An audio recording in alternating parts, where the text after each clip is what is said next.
నమస్తే, welcome to life line. ఇవాళ మనం కీళ్ళు నడుము నొప్పికి సంబంధించి మాట్లాడుకోబోతున్నాం. వీటికి సంబంధించి మరి హోమియో విధానంలో ఎలాంటి పరిష్కారాలు ఉన్నాయో మనకు వివరించడానికి హోమియో కేర్ ఇంటర్నేషనల్ నుంచి డాక్టర్ కుముద్ గారు మనతో పాటు స్టూడియోలో ఉన్నారు. మీకు ఎలాంటి డౌట్స్ ఉన్నా స్క్రీన్ మీద కనిపిస్తున్న నెంబర్లో కాల్ చేసి డాక్టర్ గారితో నేరుగా మీ డౌట్స్ క్లారిఫై చేసుకోవచ్చు. అడిగి డాక్టర్ గారు నమస్తే అండి. నమస్తే. ముందుగా కీళ్ళు అంటే ఏంటి, ఆ నొప్పి ఎక్కడ స్టార్ట్ అవుతుంది దాన్ని చెప్తారా ఒకసారి? సో మన బాడీ లోపల మనం నడవడానికి, నార్మల్గా కూర్చోడానికి, ఏదైనా సరే యాక్టివిటీ కోసానికి మనకు number of bones and number of joints అనేది అవసరం వస్తుంది. మన బాడీ లోపల ఒక మస్క్యులోస్కెలిటల్ సిస్టమ్ అనేది ఉంటుంది. దీంట్లో నంబర్ ఆఫ్ బోన్స్ అనేది ఉంటుంది. మన బాడీలో టోటల్గా 200 కంటే ఎక్కువగా బోన్స్ అనేది ఉంటాయి అండ్ నంబర్ ఆఫ్ జాయింట్స్ అనేది ఉంటాయి. సో జాయింట్స్ అనేది ఏంటిది, ఎప్పుడైతే రెండు బోన్స్ అనేది ఒక్క దగ్గర జనరల్గా జాయిన్ అవుతుందో దానికి మనం ఒక జాయింట్ అనేది అంటాము. నార్మల్గా మన బాడీలో మూవబుల్ మరి ఇమ్మూవబుల్ జాయింట్స్ అనేది ఉంటాయి. అంటే సరిగ్గా మూవ్మెంట్ కోసానికి జాయింట్స్ ఏదైతే ఉంటుందో దానికి మనం మూవబుల్ జాయింట్స్ అంటాము. అండ్ కొన్ని జనరల్గా బాడీ లోపల ఏదైతే మూవ్ కానివి జాయింట్స్ ఉంటాయో దానికి మనం ఇమ్మూవబుల్ జాయింట్స్ అనేది అంటూ ఉంటాము. మనం నార్మల్గా నడిచినప్పుడు మన మోకాలు అండ్ మన హిప్ జాయింట్ అనేది ఎక్కువగా యూజ్ అనేది అవుతుంది. మన బాడీ వెయిట్ అనేది పూర్తిగా మన మోకాలు పైన జనరల్గా వస్తూ ఉంటుంది. బికాస్ ఇది వెయిట్ బేరింగ్ జాయింట్.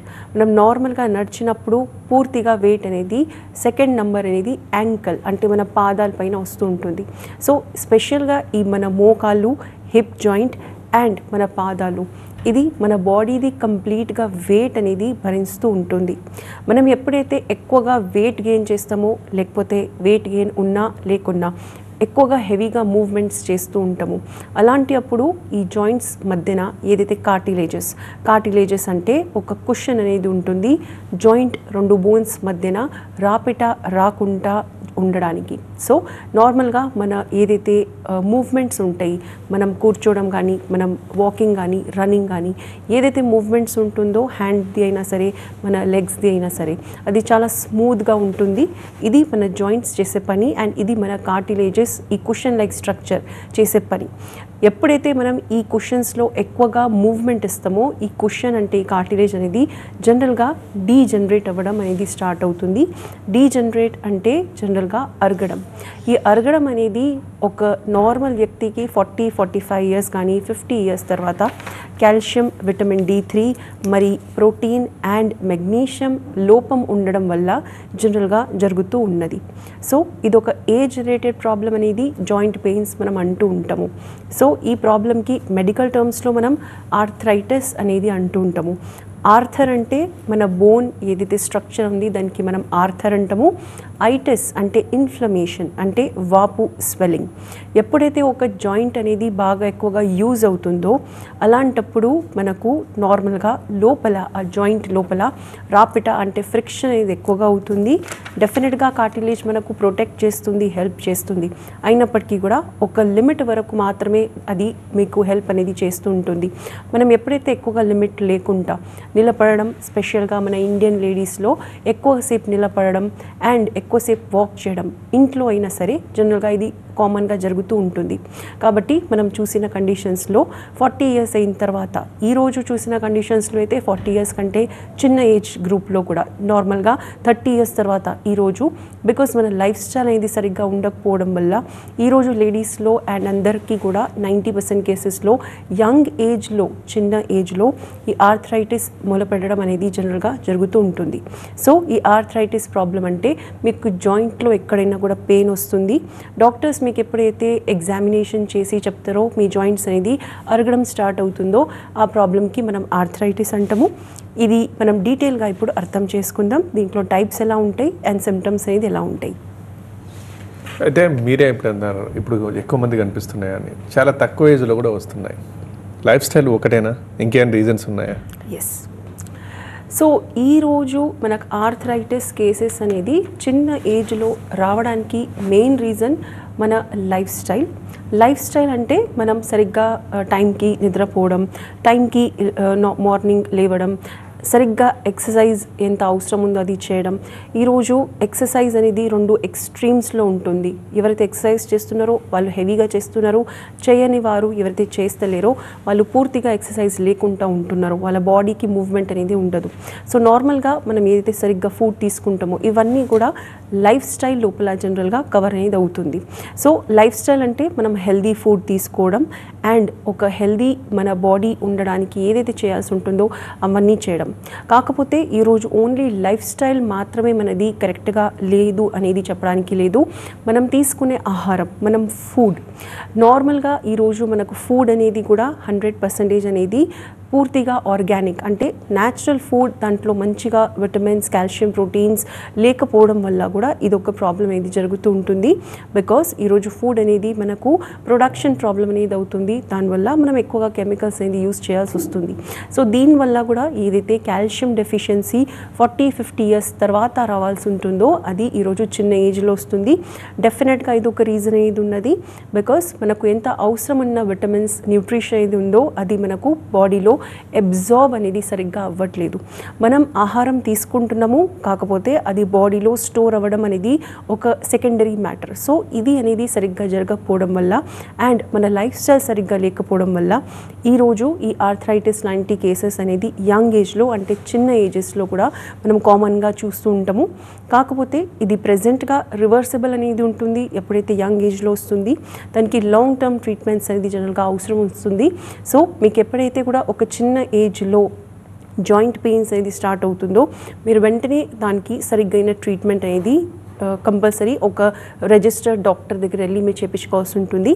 డాక్టర్ చెప్పిన సజెషన్స్ అండ్ ఏదైతే అడ్వైజెస్ ఉంటుందో అది మీరు సరిగ్గా ఫాలో చేసినప్పుడు ఇది స్టార్టింగ్ కేసెస్లో అంటే ఇనీషియల్ స్టేజెస్లో ఎప్పుడైతే మీకు జస్ట్ స్టార్ట్ అవుతుందో అలాంటి అప్పుడు ఇది రివర్స్ అవ్వడం అనేది చాలా ఈజీగా జరుగుతుంది అండ్ మెడికల్లీ అది పాసిబుల్ అనేది ఉంటుంది. మేడం ఇప్పుడు కీళ్ళ నొప్పుల్లో రకాలు ఏమన్నా ఉంటాయా? ఎస్.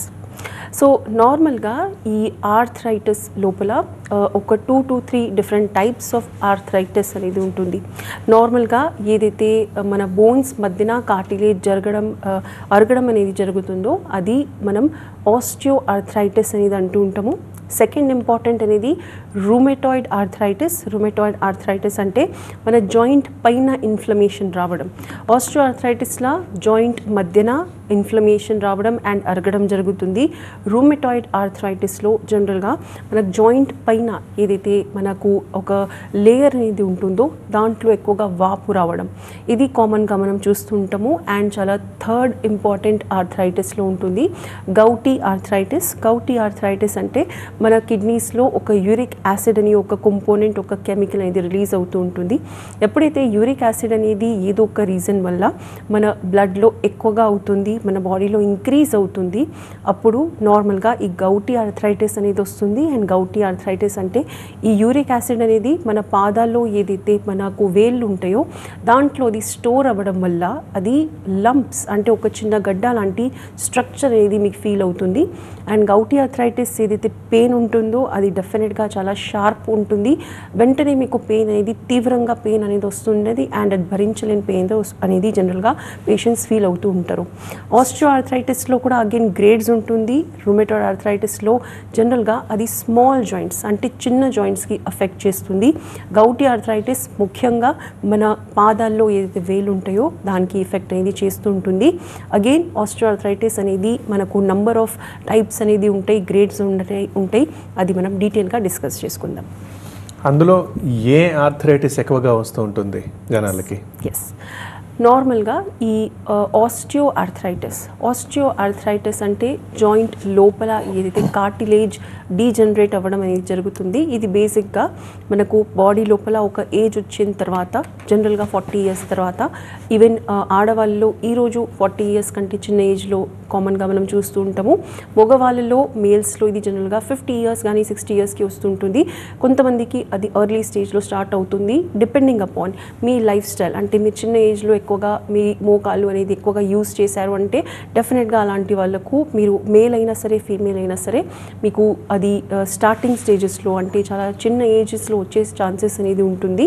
జనరల్గా మనం మెడికల్లీ అనేది హిస్టరీ తీసుకున్న తర్వాత కరెక్ట్గా అర్థం చేసుకుంటాం ఏ వ్యక్తికి అసలు దేనివల్ల ఇది ప్రాబ్లమ్ స్టార్ట్ అవుతుంది. సో మనం క్లినికల్ ప్రాక్టీస్లో చూసే ప్రకారంగా నార్మల్గా ఈ ఆస్టియో ఆర్థరైటిస్ అనేది ఎక్కువగా అనేది ఉంటుంది. ఇండియాలో ఆర్థరైటిస్ కేసెస్లో 60 to 70% కేసెస్ అనేది ఆస్టియో ఆర్థరైటిస్ ఉంటుంది. దాని తర్వాత ఒక 20 to 30% అనేది రూమేటాయిడ్ ఆర్థరైటిస్ అనేది ఉంటుంది. కాకపోతే ఈ రూమేటాయిడ్ ఆర్థరైటిస్ ఈరోజు బికాస్ మన హెల్దీ లైఫ్ స్టైల్ లేకపోవడం వల్ల మనం ఏదైతే ఎక్కువగా ఫుడ్ తీసుకుంటామో అది ఇన్ఫ్లమేషన్ క్రియేట్ చేస్తుంది. ఇన్ఫ్లమేషన్ క్రియేట్ చేస్తుందంటే మన బాడీ లోపల మన జాయింట్స్ లోపల ఈ స్వెల్లింగ్ వాపు అనేది క్రియేట్ చేస్తుంది. దానివల్ల సెకండ్ అనేది మనకు రూమేటాయిడ్ ఆర్థరైటిస్ మనం ఎక్కువగా చూస్తూ ఉంటాము. అండ్ లాస్ట్కి గౌటీ ఆర్థరైటిస్ మనం చూస్తూ ఉంటాము. సో సివియారిటీ ప్రకారంగా జనరల్గా మూడు కూడా ఈక్వల్గా సివియర్ ఉంటుంది. కాకపోతే మీ స్టేజ్ బట్టి అంటే మీరు స్టార్టింగ్ స్టేజ్లో ఉన్నారా, లేకపోతే మీరు మిడిల్లో ఉన్నారా, లేకపోతే మీరు అడ్వాన్స్లో ఉన్నారా, దాన్ని ఏదైతే సిమ్టమ్స్ ఉంటాయో అది డెఫినెట్గా డిఫరెంట్ ఉంటుంది. స్టార్టింగ్ స్టేజెస్లో ఆస్టియోఆర్థరైటిస్లో గ్రేడ్ 1 అండ్ గ్రేడ్ 2 మనం దేనికైతే అంటామో దాంట్లో మామూలుగా పెయిన్స్ ఉంటుంది. మీరు ఎప్పుడైతే వర్క్ ఎక్కువగా చేస్తున్నారో, స్పెషల్గా స్టాండింగ్ అంటే ఎక్కువగా నిలబడడం చేస్తున్నారో అప్పుడు మాత్రమే మీకు ఎక్కువగా సివియర్గా పెయిన్స్ వస్తుంది. కింద కూర్చోవడం చేసినప్పుడు ఎక్కువసేపు కింద కూర్చున్నప్పుడు మీకు ఎక్కువగా పెయిన్స్ వస్తూ ఉంటుంది. కాకపోతే గ్రేడ్ 3 and 4 ఏదైతే ఆస్టియోఆర్థరైటిస్ ఉంటుందో దాంట్లో క్లియర్గా మీకు అర్థమవుతుంది. చూసే వాళ్ళకి కూడా మీకు ఏదో ప్రాబ్లం ఉంది, ఆర్థరైటిస్ ఉన్నది, బికాస్ వాళ్ళకి వ్యాడలింగ్ గేట్ అనేది ఉంటుంది. వ్యాడలింగ్ గేట్ అంటే మీరు ఒక వైపు అనేది జనరల్గా బెండ్ అయ్యి జనరల్గా మీరు వాక్ చేస్తూ ఉంటారు. సో దీనికి మనం కామన్గా వ్యాడలింగ్ గేట్ అంటాము. దాంట్లో 70 to 80% కేసెస్లో ఆస్టియోఆర్థరైటిస్ గ్రేడ్ 3 and 4లో జనరల్గా సర్జరీ మాత్రమే ఒక ఆప్షన్ ఇది ఉంటుంది. కాకపోతే జనరల్గా మీ స్టార్టింగ్ స్టేజెస్లో ఎప్పుడైతే ట్రీట్మెంట్ తీసుకుంటారో కార్టిలేజ్ అనేది రీగ్రోత్ అయ్యే ఛాన్సెస్ అనేది ఉంటుంది మీ ఏజ్ బట్టి అండ్ మీకు ఎన్ని ఇయర్స్ నుంచి ప్రాబ్లం ఉంది దాన్ని బట్టి. సో నంబర్ 1 అనేది మన ఆస్టియోఆర్థరైటిస్ అనేది ఎక్కువగా పెయిన్ఫుల్గా ఉంటుంది. స్పెషల్గా మీరు ఎప్పుడైతే గ్రేడ్ 3 and గ్రేడ్ 4 అడ్వాన్స్ స్టేజెస్లో వచ్చేస్తారో. నెంబర్ 2 రూమేటాయిడ్ ఆర్థరైటిస్ అనేది కూడా జనరల్గా పెయిన్ఫుల్గా ఉంటుంది. ఎక్కువగా ఎప్పుడైతే మీ ఫుడ్ అనేది సరిగ్గా ఉండదు అంటే హెల్దీ ఫుడ్ అనేది ఉండదు. అండ్ సెకండ్ అట్మాస్ఫిరిక్ చేంజెస్ అంటే సడన్గా ఎక్కువగా వర్షాకాలంలో లేకపోతే ఎక్కువగా చలి ఉన్నప్పుడు రూమేటాయిడ్ ఆర్థరైటిస్ పెయిన్స్ అనేది ఇంక్రీజ్ అవుతూ ఉంటుంది. సో డెఫినెట్గా డిపెండింగ్ అపాన్ మీకు ఎప్పటి నుంచి ప్రాబ్లం ఉంది, మీకు ఏ ఆర్థరైటిస్ ఉంది, మీకు ఆస్టియోఆర్థరైటిస్ అండ్ రూమేటాయిడ్ ఆర్థరైటిస్లో సివియారిటీ ఆఫ్ పెయిన్ అంటే పెయిన్ అనేది ఎక్కువగా మీకు ఫీల్ అనేది అవుతూ ఉంటుంది. రివర్స్ అవుతుందా లేదా, డెఫినెట్గా ఇనిషియల్ స్టేజెస్లో రెండు కూడా రివర్స్ అయ్యే ఛాన్సెస్ 90% ఉంటుంది. డాక్టర్ గారు నడుము నొప్పి గురించి చెప్తారా? అంటే ఏంటి, ఎందుకు వస్తుంది అది? సో ఈరోజు మనం ఇంపార్టెంట్గా జాయింట్ పెయిన్స్లో ఒక చాలా సివియర్గా కేసు చూసే ప్రకారంగా బ్యాక్ పెయిన్, నడుము నొప్పి అనేది చాలా కామన్గా మనం చూస్తూ ఉంటాము.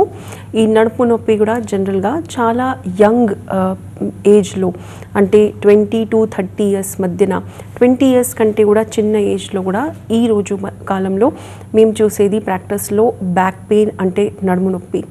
నార్మల్గా మనం ఈరోజు అందరూ కూడా డెస్క్ జాబ్ అంటే ఎక్కువగా ఆఫీస్లో కూర్చొని కంప్యూటర్స్ యూజ్ చేయడం, సిస్టమ్స్ యూజ్ చేయడం, ల్యాప్టాప్స్ యూజ్ చేయడం చాలా కామన్గా జరుగుతూ ఉంటుంది. 8 hours కానీ 10 hours కానీ ఎవరైతే కూర్చొని కంప్యూటర్స్లో డెస్క్ పైన జాబ్ చేస్తారో అలాంటి వాళ్ళకు పాస్చర్ అంటే మనం జనరల్గా కూర్చున్నప్పుడు మన బ్యాక్ది అయితే కర్వేచర్ ఉందో అది నార్మల్గా ఎక్కువగా కర్వ్డ్ అనేది ఉంటుంది. అది ఎక్కువగా కర్వ్ ఉన్నప్పుడు మనకి ఏదైతే మన వర్టిబ్రేస్ ఏదైతే ఉంటుందో నార్మల్గా ఇది మనం మెడికల్ టర్మ్స్లో దీనికి లంబర్ స్పాండిలోసిస్ అనేది అంటూ ఉంటాము. అంటే L4, L5 అండ్ S1 ఏదైతే వర్టిబ్రేస్ ఉంటాయో మన బ్యాక్లో స్పెషల్గా ఏదైతే లో బ్యాక్ ఉంటుంది అక్కడ.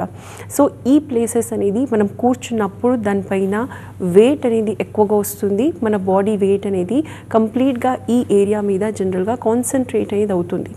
ఇలాంటప్పుడు నార్మల్గా ఏదైతే మన స్ట్రక్చర్స్ ఉన్నాయి, లోపల జాయింట్స్ ఉన్నాయో దాంట్లో డీజనరేషన్ అనేది ఏదైతే 40 years 50 years తర్వాత రావాల్సి ఉంటుందో అది చిన్న ఏజ్లో జనరల్గా మనం చూస్తూ ఉంటాము. బికాస్ మనం స్కూల్, కాలేజ్ అండ్ దాని తర్వాత జాబ్. సో ఇలాంటప్పుడు ఎక్కువ ఇయర్స్ వరకు ఎప్పుడైతే మనం కంటిన్యూస్గా కూర్చొని బ్యాక్ అనేది జనరల్గా బెండ్ అవుతుందో అప్పుడు ఆటోమేటిక్గా మనకు డీజనరేషన్స్ అనేది చిన్న ఏజ్లో వస్తుంది. ఎవరికైతే రాదు జనరల్గా వాళ్ళ లైఫ్ స్టైల్ అనేది పర్ఫెక్ట్ ఉంటుంది, వాళ్ళు ఎంత అవసరం ఉందో అంత ఎక్సర్సైజెస్ చేస్తున్నారు, హెల్దీ ఫుడ్ అనేది తీసుకుంటూ ఉంటున్నారు. సో ఈరోజు చిన్న ఏజ్లో బ్యాక్ పెయిన్ రావడానికి మెయిన్ రీజన్ అనేది అగైన్ మన డెఫిషియన్సీస్, అంటే మన ఫుడ్లో calcium, vitamin D3 and protein and magnesium deficiencies జనరల్గా మనం ఎక్కువగా చూస్తూ ఉంటాము. చిన్న ఏజ్లో ఈ డెఫిషియన్సీస్ రావడానికి కారణం ఏంటిది? అగైన్ ఈరోజు మనం హెల్దీ ఫుడ్ అనేది జనరల్గా స్పెషల్గా ఏదైతే చిన్న ఏజ్ గ్రూప్ ఉంటుందో దాంట్లో మనం చూసేది వాళ్ళు చాలా తక్కువగా తీసుకుంటూ ఉంటారు. అండ్ మిల్క్ ప్రోడక్ట్స్ అనేది జనరల్గా బికాజ్ కొన్ని రీజన్స్ వల్ల చాలామంది అవాయిడ్ చేస్తూ ఉంటారు. సో బాడీ లోపల ఎప్పుడైతే చిన్న ఏజ్లో ఇలాంటి డెఫిషియన్సీస్ అంటే లోపాలు వస్తుందో ఆటోమేటిక్గా మనకు చిన్న ఏజ్లో ఈ ప్రాబ్లమ్ స్టార్ట్ అవుతుంది. కాకపోతే దీనికి లక్షణాలు ఏంటిది? మీరు జస్ట్ కొద్దిసేపు వరకు కూర్చుంటున్నారు, దాని తర్వాత మీకు బ్యాక్ పెయిన్ వస్తుంది, మీరు నార్మల్గా రెస్ట్ తీసుకున్నప్పుడు అది క్లియర్ అయిపోతుంది అంటే డెఫినెట్గా అది నార్మల్. కాకపోతే మీకు కాల్షియం డెఫిషియన్సీ ఉన్నది అని మీరు అర్థం చేసుకోవాలి. ఫుడ్లో మీరు కాల్షియం ఉన్న పదార్థాలు, విటమిన్ D3 ఉన్న పదార్థాలు మీరు ఎక్కువగా తీసుకోవాలి. ఎండలో అట్లీస్ట్ ఒక 20 minutes మార్నింగ్ డైలీ మీరు కూర్చోవాలి. మరి ఎక్కువగా హెవీ ఎండ ఉన్నప్పుడు డెఫినెట్గా మీరు కూర్చోవద్దు. 8 లోపల మార్నింగ్ జనరల్గా మీరు అట్లీస్ట్ ఒక 20 minutes కోసానికి డైలీ కూర్చోవాలి. కాకపోతే మీకు సివియర్గా పెయిన్ వస్తుంది, కంటిన్యూస్గా బ్యాక్ పెయిన్ వస్తుందంటే మీరు అర్థం చేసుకోవాలి మీకు ఈ లంబర్ స్పాండిలోసిస్ వరకు మీరు డెఫినెట్గా వెళ్ళిపోతున్నారు. కాకపోతే మీరు వెంటనే ట్రీట్మెంట్ తీసుకున్నప్పుడు సరిగ్గా ఎక్సర్సైజెస్ మీరు డాక్టర్ ఏదైతే ట్రీట్మెంట్తో పాటు చెప్తారో అది మీరు ఫాలో చేసినప్పుడు ఇది డెఫినెట్గా రివర్స్ అవుతుంది. నార్మల్గా కొన్ని మంచి ఎక్సర్సైజెస్ ఉంటాయి, దానికి కోబ్రా పోజ్ అంటారు, భుజంగాసన్. ఇది జనరల్గా ఎవరైతే ఎక్కువగా సెట్టింగ్ ఉంటారో, ఎక్కువగా కూర్చొని ఉంటారో వాళ్ళకి తెలుసు, మేము ఎక్కువసేపు కూర్చొని ఉంటున్నాము, వాళ్ళు డెఫినెట్గా చేయాల్సి వస్తుంది. లాస్ట్ అనేది మీ పాదాల్లో తిమ్మిళ్ళు రావడం. ఈ తిమ్మిళ్ళు వస్తున్నాయి అంటే మీరు డెఫినెట్గా అర్థం చేసుకోవాలి మీకు కంప్రెషన్ అనేది నర్వ్లో ఎక్కువగా ఉన్నది, నరాలు అనేది ప్రెస్ అవుతున్నాయి. అండ్ అప్పుడు మీరు MRI అనేది కంపల్సరీ చేయించుకోవాలి. మీకు డీజనరేషన్ L4, L5, S1లో తప్పకుండా ఉంటుంది. అండ్ మీకు సివియర్గా పెయిన్స్ కూడా ఉంటాయి. అది ఓన్లీ అండ్ ఓన్లీ మీరు రెస్ట్ ఉన్నప్పుడు మాత్రమే మీకు అది తగ్గుతుంది, లేకపోతే మీరు ఎక్సర్సైజ్ చేసినప్పుడు మాత్రమే తగ్గుతుంది. ఇలాంటి లక్షణాలు ఉన్నప్పుడు మీరు వెంటనే ఒక కంటిన్యూస్ కోర్స్ అనేది తీసుకోవాలి. మీకు నార్మల్గా సపోజ్ పాదాల్లో తిమ్మిళ్ళు, నమ్నెస్, స్టిమ్లింగ్ వస్తుందంటే అది చాలా అడ్వాన్స్ స్టేజ్ ఉన్నది అని మీరు అర్థం చేసుకోవాలి. అప్పుడు మీకు లాంగ్ టర్మ్ ట్రీట్మెంట్స్ అనేది అవసరం వస్తుంది. మీకు మామూలుగా సింపుల్గా బ్యాక్ పెయిన్ వస్తుందంటే అది కొన్ని నెలల్లో మాత్రమే రివర్స్ అయ్యే ఛాన్స్ ఉంటుంది. బట్ ఇలాంటి కంప్రెషన్స్ ఉన్నాయి, నర్వ్ కంప్రెషన్స్ ఉన్నాయి అంటే డెఫినెట్గా మీకు ఎక్కువ టైం అనేది పడుతుంది. బట్ ఎస్, సర్జరీ లేకుండా రివర్స్ అయ్యే ఛాన్సెస్ కూడా డెఫినెట్గా ఉంటుంది. ఇప్పుడు కీళ్ళ నొప్పి అయినా నడుము నొప్పి అయినా ఒకసారి వచ్చింది అని అంటే ఇంకా లైఫ్ లాంగ్ అవి ఉండిపోతాయా? లేదు హోమియో వైద్యంలో అట్లా స్టేజెస్ని బట్టి తగ్గించి పూర్తిగా ఆరోగ్యవంతుని చేసే చికిత్సలు ఉన్నాయా? నార్మల్గా ఇనీషియల్ స్టేజెస్ అంటే మనకు మోకాలు నొప్పులైనా సరే, నెక్ పెయిన్, బ్యాక్ పెయిన్, ఎక్కడైనా కూడా జాయింట్ పెయిన్స్ ఉన్నప్పుడు ఇనీషియల్ స్టేజెస్ అంటే స్టార్టింగ్ స్టేజెస్లో మీరు ఎప్పుడైతే హోమియోపతి మెడిసిన్స్ అనేది మీరు వాడతారో అప్పుడు డెఫినెట్గా లాంగ్ టర్మ్ ట్రీట్మెంట్ తీసుకున్న తర్వాత ఒక 1 year కానీ 2 years డిపెండింగ్ అపాన్ మీకు డాక్టర్ రిపోర్ట్స్ చూసిన తర్వాత సజెషన్ ఇస్తారు. ఇది రివర్స్ అయ్యే ఛాన్సెస్ ఉంటుంది, పర్మనెంట్గా మీకు ఉంటుంది, అది ఛాన్సెస్ అనేది తగ్గిపోతుంది. మీకు ఏదైతే సివియారిటీ ఉంది, ఎగ్జాంపుల్ ఆస్టియోఆర్థరైటిస్ మోకాళ్ళలో జనరల్గా గ్రేడ్ 3 ఉన్న పేషెంట్స్కి కూడా గ్రేడ్ 2 అంటే ఒక అడ్వాన్స్ స్టేజ్ నుంచి మీరు ఇనీషియల్ స్టేజ్కి వచ్చేసారు. ఇలాంటి కేసెస్ మన హోమియోకేర్ ఇంటర్నేషనల్లో చాలా ఉన్నాయి. అండ్ అలాంటి కేసెస్లో జనరల్గా మనం పర్మనెంట్ క్యూర్ కోసానికి మీరు ఏం చేయాలి అది కూడా జనరల్గా మనం అడ్వైస్ అనేది ఇస్తూ ఉంటాము. సో ఎస్, మీరు అడ్వాన్స్ స్టేజెస్లో కూడా పాసిబుల్ ఉంటుంది రివర్స్ అవ్వడానికి. కాకపోతే ఇనీషియల్ స్టేజెస్లో డెఫినెట్గా మీకు తగ్గుతుంది. మీరు లైఫ్ టైం మెడిసిన్స్ వాడకుండా ఉండడం అనేది ఈజీగా సాధ్యం అనేది ఉంటుంది. సో మీకు ఎప్పుడైనా కూడా ఎలాంటి పెయిన్స్, జాయింట్స్ పెయిన్స్ ఎక్కడైనా కూడా సరే బాడీలో వచ్చినప్పుడు ఇనీషియల్ స్టేజెస్లో, స్టార్టింగ్ స్టేజెస్లో మాత్రమే మీరు మీ దగ్గరలో ఉన్న డాక్టర్కి సంపర్కం అనేది చేయాల్సి ఉంటుంది. అండ్ దానికి సరిగ్గా ట్రీట్మెంట్ తీసుకుంటే అది 100% రివర్స్ అనేది అవుతుంది. దాని తర్వాత ప్రికాషన్స్ అంటే మీరు ఏం చేస్తే మీకు మళ్ళీ అది రిపీట్ కాకుండా ఉంటుంది, అది మీకు డాక్టర్ సరిగ్గా చెప్తూ ఉంటారు. అది మీరు ఫాలో చేసినప్పుడు డెఫినెట్గా మీకు ప్రాబ్లమ్స్ అనేది, జాయింట్ పెయిన్స్ లాంటివి రివర్స్ అనేది అవుతుంది అండ్ మళ్ళీ తిరిగి రాకుండా డెఫినెట్గా ఉంటుంది. అండ్ డాక్టర్ గారు హోమియోకి కన్సల్ట్ చేశారంటే కొంతమంది సర్జరీని అవాయిడ్ చేయడానికి కలుస్తూ ఉంటారు. ఎస్ ఎంతవరకు అవకాశం ఉండొచ్చు హోమియోలో? ఎస్, ఇది చాలా మంచి క్వశ్చన్. జనరల్గా మన హోమియోకేర్ ఇంటర్నేషనల్లో చాలామంది సర్జరీకి వద్దు అనుకున్న వాళ్ళు స్పెషల్గా వస్తారు. 70% కేసెస్లో మనం జనరల్గా సర్జరీ అనేది ప్రొలాంగ్ అనేది చేసాము, అండ్ 30 to 50% కేసెస్లో సర్జరీ లేకుండా మనం అనేది జనరల్గా చేస్తూ ఉంటాము. బికాస్ ఎవరైతే స్టార్టింగ్ స్టేజెస్లో వస్తారో వాళ్ళకు పూర్తిగా రివర్స్ అనేది అవుతుంది. కొంతమంది ఎవరైతే అడ్వాన్స్ స్టేజెస్లో వస్తారో వాళ్ళకి మనం ప్రొలాంగ్ డెఫినెట్గా చేస్తూ ఉంటాము.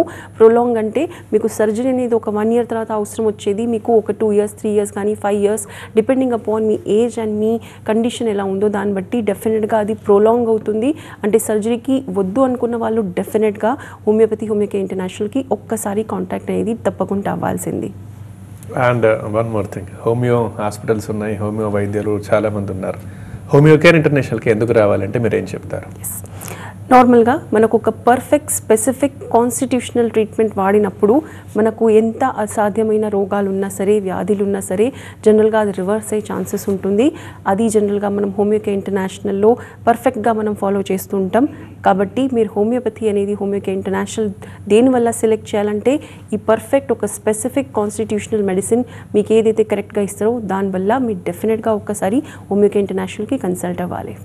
అండ్ హోమియో లేట్గా ఉంటుంది, చికిత్స చాలా రోజులు పడుతుంది, కష్టం అని అంటూ ఉంటారు.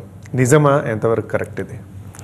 ఎస్, చాలా వరకు మన హోమియోపతి మెడిసిన్స్ అనేది అట్లీస్ట్ ఒక 90 days నుంచి 180 days అంటే ఒక 3 months నుంచి 6 months అనేది స్పెషల్గా జాయింట్ పెయిన్స్ లాంటి కంప్లైంట్స్లో మనకు టైం అనేది పడుతుంది. బికాస్ మనం అనేది నార్మల్గా ఒక రూట్ కాజ్కి మనం జనరల్గా ట్రీట్ చేస్తూ ఉంటాం. సో ఎప్పుడైతే మనం రూట్ కాజ్కి ట్రీట్ చేస్తుంటామో డెఫినెట్గా అది కొంచెం ఎక్కువ టైం అనేది పడుతుంది. అండ్ మనం నార్మల్గా ఇలాంటి ఆర్థరైటిస్ కేసెస్లో పెయిన్ కిల్లర్స్ అనేది జనరల్గా యూజ్ చేయకపోవడం వల్ల హోమియోపతి అనేది కొంచెం స్లో ఉంటుంది. బట్ డెఫినెట్గా ఈవెన్ మనం చూసిన కేసెస్లో రీగ్రోత్ ఆఫ్ కార్టిలేజ్ ఏదైతే మెడికల్లీ పాసిబుల్ ఉండదో అలాంటి కేసెస్ కూడా మనం చూస్తూ ఉంటాము. సో ఎస్, స్లో ఉంటుంది, కాకపోతే మీకు పర్మనెంట్ రిజల్ట్స్ ఇవ్వడానికి హోమియోపతి డెఫినెట్గా ఎఫెక్టివ్ అనేది ఉంటుంది. అండ్ లాస్ట్ క్వశ్చన్ మ్యామ్, ఇంతకుముందు మనం మాట్లాడింది అలా సర్జరీ అవాయిడ్ చేసిన కేసులు చాలా వరకు మీ దగ్గర సక్సెస్ఫుల్ అయ్యాయా? ఎస్, డెఫినెట్లీ చాలా వరకు కూడా మనకు నెక్ పెయిన్, బ్యాక్ పెయిన్, మోకాలు నొప్పుల్లో ఎవరైతే సర్జరీ కంపల్సరీ ఉన్న వాళ్ళకి కూడా మనకు తిరిగి ఓన్లీ మెడిసిన్స్ ద్వారా మాత్రమే రివర్స్ అయిన కేసెస్ ఉన్నాయి. అండ్ కంప్లీట్ అయిపోయిన తర్వాత, ట్రీట్మెంట్ కంప్లీట్ అయిన తర్వాత మళ్ళీ ప్రాబ్లం తిరిగి రాకుండా ఉండే కేసెస్ కూడా డెఫినెట్గా ఉన్నాయి. థ్యాంక్ యూ డాక్టర్ గారు, కీళ్ళు నడుము నొప్పికి సంబంధించి మంచి సలహాలు ఇచ్చినందుకు. Thank you. ఇది ఇవాల్టి లైఫ్ లైన్. చూస్తూనే ఉండండి TV9.